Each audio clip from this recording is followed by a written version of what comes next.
ассалому алайкум бародарон ва хоҳарони азиз. Чӣ хеле мо медонем чанде пеш имрӯз 21 марти соли 2022 дар Русия аз тарафи додгоҳи ноҳияи Тверскои шаҳри Москав ширкати Мета, яъне ки ширкате ки Facebook пешмондош, Facebook дар дасти ӯ аст, инчунин Instagram ва WhatsApp дар дасти ӯст, дар ҳудуди Русия экстремистӣ ҳисоб карда шуд.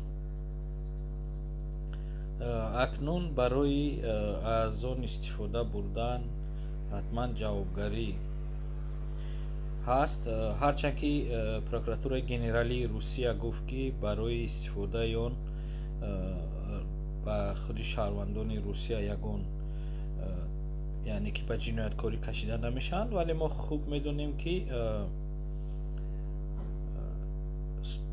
додгоҳ яъне ки прокурор он чӣ ки гуфт ин ҳоло ҳукм нест, чунки полис метавонад ки бо тарзи худ мардумро ба ҷинояткор ҳисоб кунад ё ба додгоҳ кашад. Ба ҳар ҳол бубинед ки он чӣ ки прокуратураи генералии Русия гуфт, он дар бораи танҳо шаҳрвандони Русия гуфт. Дар бораи шаҳрвандони Тоҷикистон, Ӯзбекистон, яъне ки дар бораи муҳоҷирон сухане нест. Аз ин бармеояд ки полис метавонад ки шуморо ба ҷавобгарӣ кашад, ҳатто як намуде ки метавонад барои ҷавобгарӣ кашад, чунки ин барои нишон додани символика, яъне ки барои он ки ҳатто ҳамон приложение, ҳамон номи Facebook ҳаст, ҳамон приложение ки дар телефони шумо агар ёбад, метавонад шуморо ба ҷавобгарӣ кашад.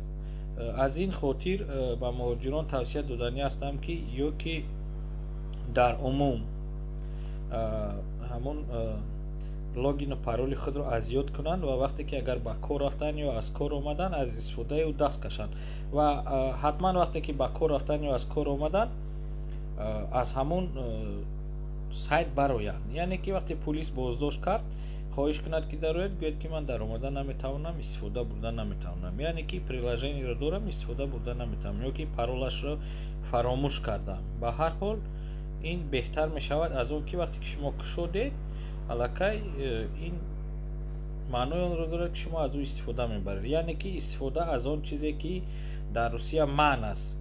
ҳозир ино гуфта истодиянд ки ҳичи намегӯянд. худ бинед ки пеш як китоб буд бо номи, агар хато накунам, крепост мусулманина.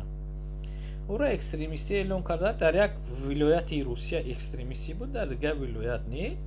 барои ҳамин ба ҷавобгарӣ мекашиданд. Аз касе ки ҳамин китобро ёфта ба ҷавобгарӣ мекашанд. ин ҳам ҳамун мешавад, агар ки ҳамун эмблема, яъне ки ҳамун эмблемаи ҳамун Instagram ё ки Facebook-ро дар телефонҳои шумо ёфтам, аллакай шуморо метавонанд ки ба ҷавобгарӣ кашанд. ҳолон ки бозам такрор мекунам ки прокуратураи генералии Русия танҳо дар бораи шаҳрвандони Русия гуфт, ки не будет привлекаться граждан России.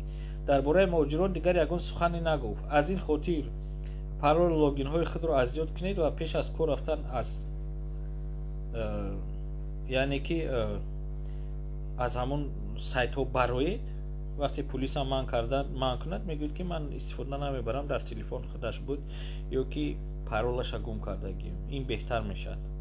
боз омада дар хона метавонед ки дар омада тамошо кунед, ё ки ин умуман ду телефон агар шароит дошта бошед, оне ки дар хона истифода мебаред, он фейсбукро дар хона истифода баред, яъне ки дар ноутбукҳои худ, дар компютерҳои худ ё дар дигар телефонҳо, дар телефоне ки кор меравед, телефони ҳамарӯза бо шумо аст, аз он истифода набаред.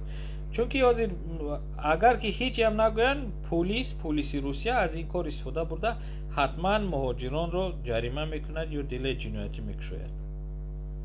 ин хел намешавад ки барои як китоб, як чизи маъмун дар Русия ҷазо диҳанду барои дигар чизи маъмун не. чизе ки экстремист мегӯянд, экстремизм ҳисоб карда мешавад, хоҳ китоб бошад, хоҳ сайт бошад, хоҳ корхона бошад, фарқ надорад, дар назди қонун ҳама як ҳастанд. аз ин хотир эҳтиромона хоҳиш мекунам ки эҳтиёт кунед, ба ҳар ҳол эҳтиёт кунед, чунки мо медонем ки барои полис ин боз як баҳонаи нав пайдо шуд. WhatsApp-ро набастанд, вале Instagram ва Facebook аллакай манъ карда шуданд, чунки мета яъне ки соҳиби ин ки мисол пеш фейсбук мегуфтанд ҳозир мета мегӯянд ва инстаграм ҳам ватсап ҳам дар дасти инҳост, дар Русия экстремистӣ эълон карда шуд. имрӯз бо қарори додгоҳи ноҳияи Тверскои шаҳри Москав созмон ин экстремистӣ ҳисоб карда шуд. аз ин хотир эҳтиёт кунед. боз ҳам ҳозир инҷа як нафар мана навист дар фейсбуки чӣ хел пул, яъне ки пул ба фейсбук мегзаронданд, чӣ хели ба воситаи фейсбук пул мегзаронданд ё чи як чизи оддии фейсбук ин ки вақте ки шумо як реклама агар ки дар ин компания дар кортон бошад ҳатман пул метиҳед. ин мешавад ки финансирован, яъне ки пул додан ба онҳо, ё ки аз он ҳозир аз унҷа рамона инҷа як бародар навистааст ки дахот мегирем. дахот гирифтӣ аз компания экстремистӣ ки дахот гирифтӣ, шумо ҳам аъзои ҳамун компания ҳисоб мешавед, яъне ки шумо шарики ҳамин компания экстремистӣ ҳисоб мешавед. ба ин хотир эҳтиёт кунед. як қисми мардум метавонанд ки расмои худро намонанд, ному насаби худро иваз кунанд. дар ин сурат хеле осонтар аст назар ба он. ман мефаҳмам ки дигар нафарон шояд шуморо нашиносанд, метавонед ки ба онҳо нависед ки мисол эшматов тошмат ман ҳастам, ё ки болтабоев қамчинбека, ё ки ягон чи ман ҳастам. акнун худованд ҳар як касе нигаҳбон бошаду ба ҳар ҳол эҳтиёт кунед, чунки пулис бовар дорам ки аз паго инҷониб фақат муҳоҷирон манъ мекунад бо баҳонае ки ин, чунки дар вақте ки мо хуб медонем ки вақти пандемия буд пулиса манъ карда буданд ҳуҷҷат тафтишкунӣ. онҳо як одат доштанд, телефон фақат проверка мекарданд. кай телефонта проверка кунем, қисми зиёди муҳоҷирон телефонро аз мисол телефонҳои кӯна мехаранд, як қисми онҳо дуздӣ аст ва ба онҳо дила мекушоданд, онҳоро ғам медоданд, онҳоро тағ боло мебурданд бо ҳамин чӣ. акнун ба ин мегзаранд ки кани кушои фейсбук дори ё ки инстаграм. аз ин хотир эҳтиёт кунед, ё ки фақат дар хона истифода баред аз гар телефон ё ноутбук, ё ки ҳатман вақте ки ба кор рафтед ё аз кор биромадед ҳатман аз ҳамун сайтҳо бароед ва вақте полис хоҳиш кард ки кушо, гӯед ки ман паролаша намедонам, ё ки худаш дар ҳамин телефон сабт шудагӣ буд. саша север удалид накунед, ҳамин фақат паролаша ёд донед. вақте ки ҳамун кор рафтед ё куҷо, аз он бароед. вақте дар кор шид дароед, просто ки ҳамун дар дасти полис нахӯред.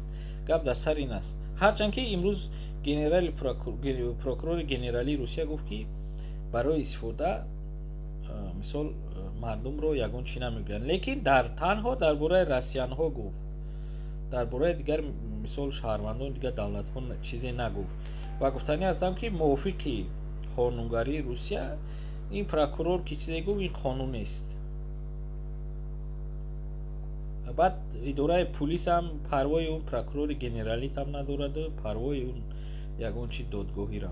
ҳатто мо дар хотир дорем ки вақте ки укази Владимир Владимирович Путин буд раиси ҷумҳури Русия дар бораи ихроҷ накардани мардум, додгоҳҳои Русия ихроҷ мекарданд, чунки онҳо гуфтанд ки укази раиси ҷумҳур ба дар назари қонун пасттар аз худи қонун аст. барое ки мо шуморо ихроҷ накунем, шумо бояд ки аз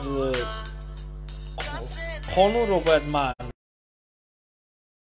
қонунро, яъне ки ҳамон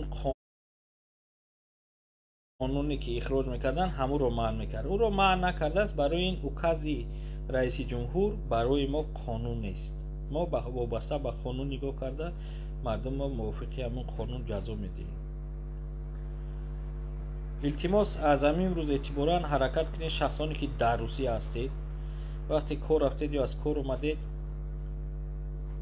пеш аз рафтан ё пеш аз кор баромадан аз ҳамон сайтҳои худ фейсбук, инстаграм бароед ва хона ки омадед истифода баред, чунки ба дасти полис ғалтед, метавонанд ки шуморо ба ҷавобгарӣ кашанд.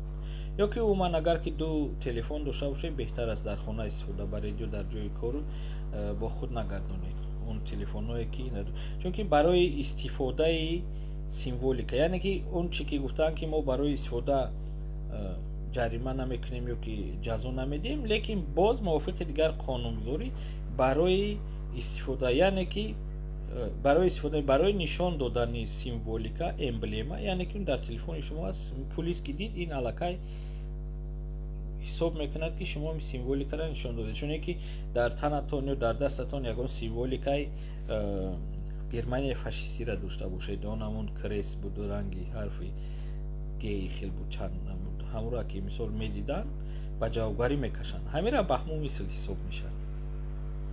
аз ин рӯ эҳтиёт кунед, боқӣ саломат бошед дар паноҳи Аллоҳ. боз ягон навигариҳо шудан